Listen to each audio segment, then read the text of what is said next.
Bueno, así pasamos a la tercera pregunta, la cual es... A ver, la tercera pregunta, por favor. ¿Los últimos descubrimientos de la física se corresponden con la noción teísta de creación o más bien la contradice? Y siguiendo la dinámica, el profesor Luis del Castillo tiene los 3 minutos para responder a esta pregunta. Por si acaso, no se puede decir los últimos años de la física, depende de qué representantes de la física. Hay descubrimientos, pero la interpretación que realizan depende de la escuela filosófica a la cual está. Tenemos físicos religiosos, físicos, ¿cómo se llama? Teístas, panteístas. Tenemos físicos, ¿cómo se llama? Materialistas. Hay físicos, ¿cómo se llama? De filosofía analítica, de todo. Y cada uno lo interpreta según su subjetividad también muchas veces. Tienen que luchar contra esas subjetividades. Hay muchas interpretaciones erróneas que yo he escuchado a especialistas, como la aniquilación de partículas, por ejemplo, en que establecían que la aniquilación de partículas implicaba cómo una partícula antipartícula se convertían en la nada. Y eso es completamente falso, se convierte en radiación electromagnética. Y ni siquiera han reconocido muchísimos, hasta los textos actuales, la realidad, la materialidad de la radiación electromagnética. Así que hasta en eso hay discrepancias.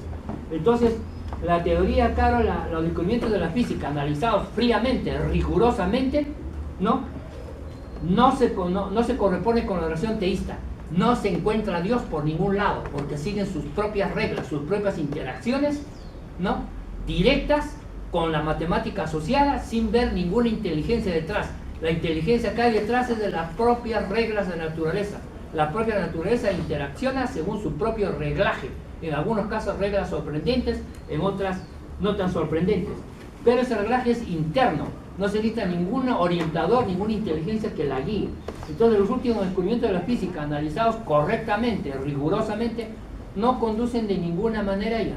Lo que hacen es reafirmar, ¿cierto?, las leyes generales de la naturaleza y descubrir nuevas variedades, nuevas riquezas, nuevos conceptos, pero todos enmarcados dentro de los principios, ¿cierto?, generales de carácter materialista de la física.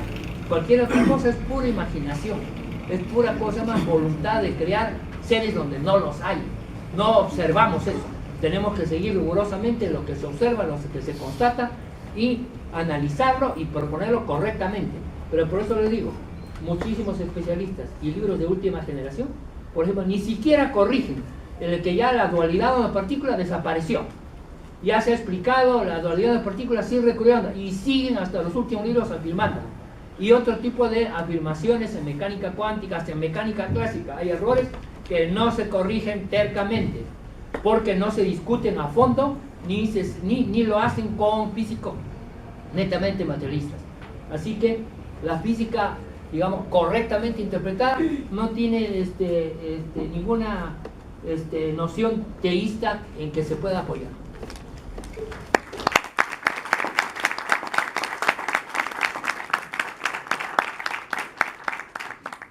Bien, en mi turno quiero hacer notar de que en términos de lo que he hablado, curiosamente, para el tema de lo que dice la física, he citado a un físico fuertemente ateo, activista en contra de la religión, que es Stephen Hawking, y a su vez a Alexander Vilenkin. Los datos son los datos de todas maneras. Pues bien, también anoto que hay que distinguir en el contexto de esta pregunta lo que es conocimiento demostrable de lo que es conocimiento demostrable empírica o materialmente. No necesariamente se identifican. Que algo no sea demostrable empírica y materialmente no implica de por sí que sea imposible demostrarlo, sino que el análisis filosófico, que digo, toma la categoría general del ser y del conocimiento, independientemente si se identifica o no con lo material, puede abordar la cuestión, y ahí yo considero que la inferencia de la existencia de Dios es lo más razonable en base a los datos. No digo que la física pueda probar a Dios directamente, lo que digo es que nos da unos datos que nos confirman premisas de partida de argumentos filosóficos que tradicionalmente se utilizaron para probar la existencia de Dios. Tomemos por ejemplo el argumento cosmológico de que el universo tuvo un inicio y requiere de una causa, ¿no? Los astrofísicos John Barrow y Frank Tipler nos dicen lo siguiente: en esta singularidad, espacio y tiempo vinieron a la existencia. Literalmente nada existía antes de la singularidad. Así que si el universo se originó en dicha singularidad, tendríamos verdaderamente una creación ex nihilo, de la nada. De otro lado, respecto al argumento teleológico que toma la cuestión del orden del universo, el gran astrofísico Tony Rothman nos dice lo siguiente, cito: el teólogo medieval que contempla el cielo nocturno a través de los ojos de Aristóteles y veía ángeles que movían esferas armoniosamente, se ha convertido en el cosmólogo moderno, que contempla el mismo cielo a través de los ojos de Einstein y ve la mano de Dios. No en los ángeles, sino en las constantes de la naturaleza. Recuerden lo del ajuste fino que mencioné. Si continúo la cita.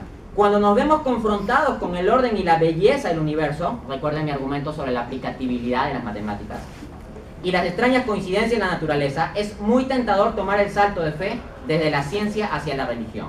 Solo quisiera, estoy seguro, continúo cita, de que muchos físicos lo quieren hacer. Solo quisiera que lo admitieran. Pero si partimos de presupuestos materialistas, no nos vamos a abrir la posibilidad de esa inferencia. No les pido que partan de presupuestos teístas, pero partamos de la evidencia. ¿Y cuál es la inferencia más razonable? Me parece que las características de inicio absoluto y orden que exhibe lo físico apuntan hacia algo metafísico. La materia no se ordena a sí misma porque no tiene conciencia ni voluntad, y tampoco se inicia a sí misma porque para iniciarse a sí misma tendría que existir previamente a su comienzo de existencia, lo cual es contradictorio. Se requiere de un ser metafísico, trascendente.